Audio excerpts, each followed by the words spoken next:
Welcome to this edition of Capital Report. I'm your host, Matt Swenson. This is State Representative Jerry Newton. Welcome, Jerry. Good morning, Matt. It's good to have you in the studio, sir, and it's good to have you folks tune in at home to hear what's happening here at the state capitol and to hear what Representative Newton is doing on your behalf. And that's really what it's all about here at the state capitol, representing your constituents. You know, I know that you get a lot of phone calls, letters from constituents back home that actually turn into real legislation here at the state capitol. Yes, and it's I especially had a case yesterday that I think is probably the highlight of what I've done here so far.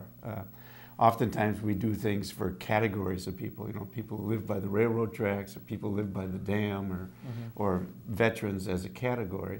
But it's always so nice when you deal with an individual who has an issue with state government in some way, and you're able to resolve that issue. Specifically, yesterday I had a lady who had been employed by the St. Paul Technical College. And she retired from the college some 5 to 7 years ago, and understood at the time of retirement that should her insurance costs go up, should the premiums go up, that she would have to pay the increased premium. There was never a question about that. Well, several years down the road, she gets a bill for $12,000 plus a fine for a late fee, with a letter of apology saying, we forgot to tell you the rates went up, but you've got to pay this now, and you've got to pay a late fee for not having this done. She took it to court. The judge says, well, you knew that if it went up, you had to pay, so you were insured, but during this time, and so forth. I took her case to the Attorney General. The Attorney General said, that's not quite the thing we do here, so see if there's legislation. So what I did, and this lady was very nice, she said she didn't want to be reimbursed. She had made arrangements to do the payment. But what she wanted was that the state not do this again for other people. And so I had a bill that essentially said that, and with the help of Tom Rukavina's committee assistant, drafted a bill. I didn't even see the final thing until I got to the committee yesterday. This lady is deaf and has trouble speaking, so we had to arrange for an interpreter at the last minute, and everything happened really fast.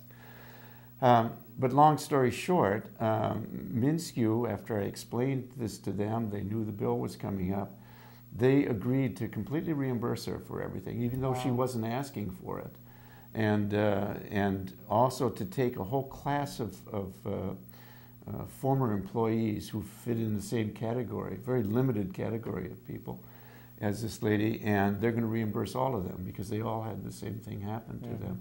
So it's, that's one of these things that really makes you very, very happy when you're able to do something and it turns out even better than you had anticipated. And she naturally is just as pleased as she can be. And we had another case of a fellow who lives in my neighborhood who spearfishes. And it's pretty uncommon. You don't have a lot of people who spearfish. And he found in the licenses that you have permanent lifetime licenses that you can purchase for fishing, for small game, for big game, but there was nothing for spearfishing.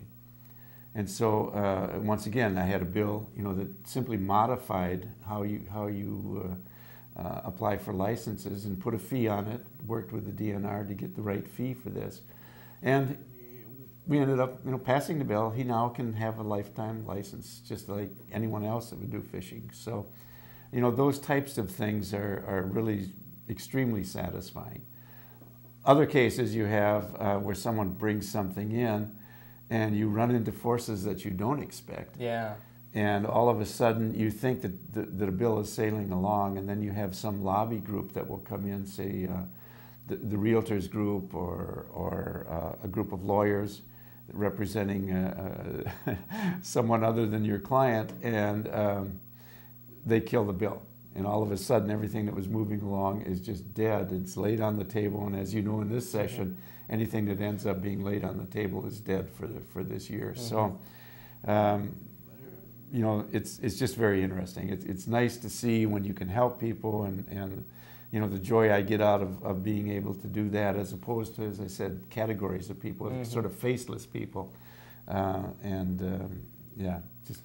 Well, and I think it's important for folks back home to know that you know, you wouldn't know about some of these issues unless constituents back home brought them up in phone calls and emails and visits to the Capitol, and that's why I know you encourage folks to contact you as much as they can. So. Yeah, and they have to let us know. You know, a lot of people complain and they say, well, you know, government did this to me, you know, I can't expect government to help. Well, we do help, and government is all of us.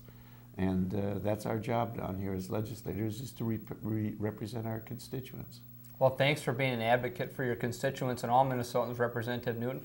Thanks for being in the studio today, and thanks for tuning in at home. We'll see you next time on Capitol Report.